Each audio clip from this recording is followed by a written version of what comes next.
नमस्कार दोस्तों, हमारे YouTube चैनल पंडित देसाई ब्रजवासी चैनल पर आप सभी का स्वागत है। तो दोस्तों, आज हम आपको बता रहे हैं श्रावण मास की कथा का 26वां अध्याय। इससे पहले हमारे इस YouTube चैनल जिन्होंने सब्सक्राइब नहीं किया है वह सब्सक्राइब करें और बेल आइकन दबाना ना भूलें। लाइक और शेयर अवश्य करें। सभी को हर हर महादेव। बोलो शंकर भगवान की जय।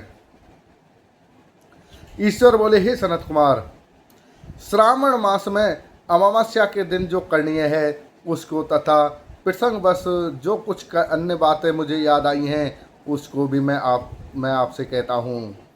पूर्व काल में अनेक प्रकार के महान बल तथा पराक्रम वाले, जगत का विध्वंस करने वाले तथा देवताओं का उत्पीड़न करने वाले दुष्ट दैत्यों के साथ मैंने अनेक युद्ध हुए। मैंने सुब्रसव तथा नंदी का आरोहण होकर संग्राम किए, किंतु महाशक्तिशाली तथा महापराक्रमी उस वृषभ ने मुझको नहीं छोड़ा। अंधकासुर के साथ युद्ध में तो नंदी का शरीर विदीर्ण हो गया था, उसकी त्वचा कट गई थी, शरीर से रक्त बहने लगा, उसके प्राण मात्र बचे रह गए थे। फिर भी जब तक मैंने उस दुष्ट का संहार नहीं किया तब तक वह नंदी धैर्य धारण कर मेरा वहन करता रहा। उसकी इस दशा को मैंने जान लिया था। उसके बाद उस अंधक का वध करके मैंने प्रसन्न होकर नंदी से कहा, हे सुब्रत, मैं तुम्हारे इस किरत से प्रसन्न हूँ, वर मांगो।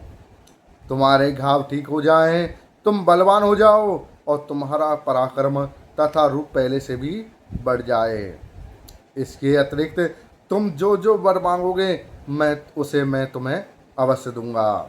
नंदीश्वर बोले, हे देवाधिदेव, हे महेश्वर, मेरी कोई याचना नहीं है। आप मुझ पर प्रसन्न हैं तो फिर इससे बढ़कर क्या वैभव हो सकता है। तथापि हे भगवान, लोक उपकार के लिए मैं मांग रहा हूँ।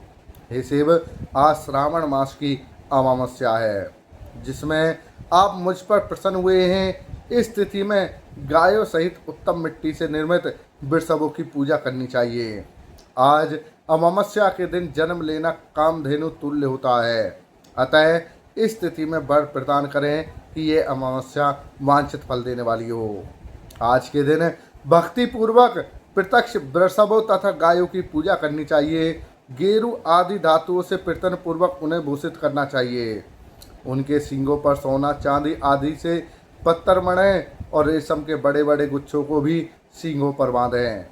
अनेक प्रकार के वर्णों से चित्रित सुंदर वस्त्र से उनकी पीठ को ढक दें और गले में मनोहर शब्द करने वाला घंटा बांध दें।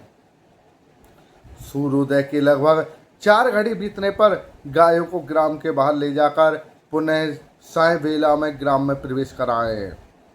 आहार के रूप में सरसों, तिल की खली आदि अनेक प्रकार के अन्न इस दिन अर्पित करें। जो इस दिन ऐसा व्रत करता है उसका गोधन सदा बढ़ा रहता है। जिस घर में गाय ना हो वह शमशान के समान होता है। पंचामृत तथा पंचगव्य दूध के बिना बनते हैं। गोबर से लेप किए बिना घर पवित्र नहीं होता।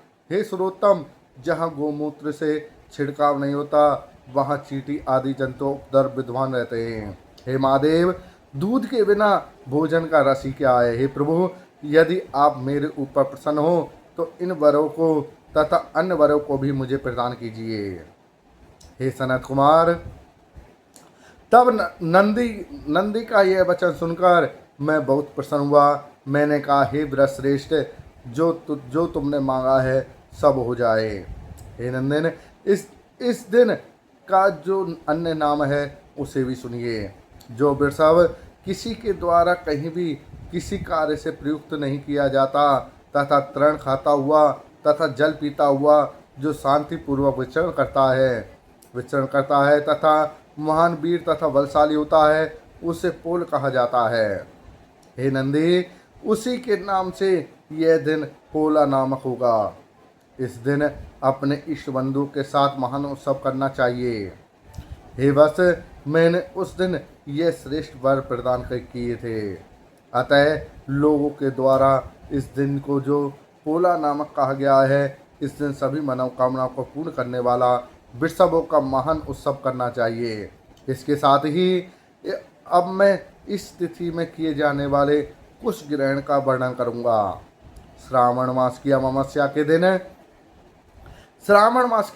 के दिन पवित्र होकर कुशों को उखाड़ लाएं। वे कुश सदा सदा ताजे होते हैं और उन्हें बार बार प्रयोग में लाना चाहिए। कुश, कास, यब, दूर्वा, गेहूँ, मंजू तथा बल्लभ ये दर्भ होते हैं। ब्रह्मा जी के साथ उत्पन्न होने वाले तथा ब्रह्मा जी की इच्छा से प्रकट होने वाले दर्भ, ये सभी पापों का नाश कीजिए।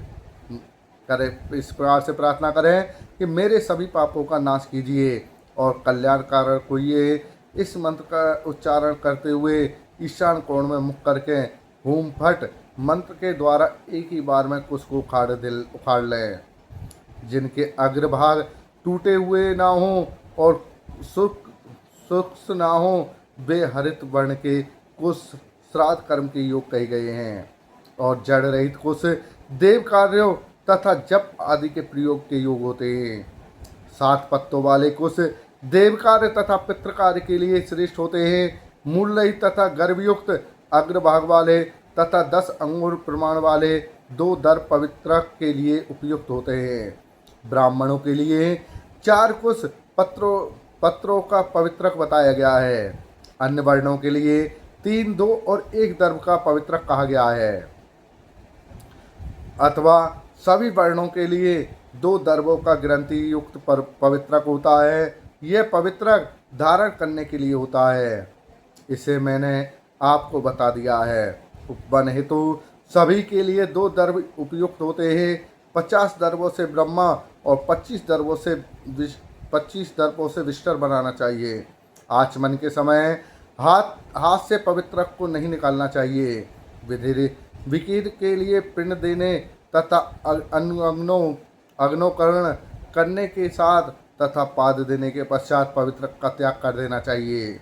दर्भ के समान पुण्यप्रद, पवित्र और पाप नाशक कुछ भी नहीं है। देव कर्म तथा पितृकर्म ये सब दर्भ के अधीन है। दर्भ बोलते कुशा को, ये सब दर्भ के अधीन है। उस प्रकार के तंबों को श्रावण मास की अमावस्या के दिन उखाड़ना चाहिए। इससे इनकी पवित्रता बनी रहती है। श्रावण मास की अमावस्या का वर्णन क्या किया जाए। हे सनत कुमार, श्रावण मास की अमावस्या के दिन जो कृत होता है उसे मैंने तुमसे कह दिया है। श्रावण मास में जो करणीय है उसे मैं आपसे कहता हूँ।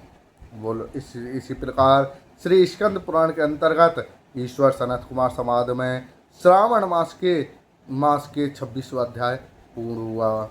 बोलो शंकर भगवान की जय। सभी को हर हर महादेव। तो दोस्तों, इस प्रकार से हमने आपको 26वां अध्याय बताया।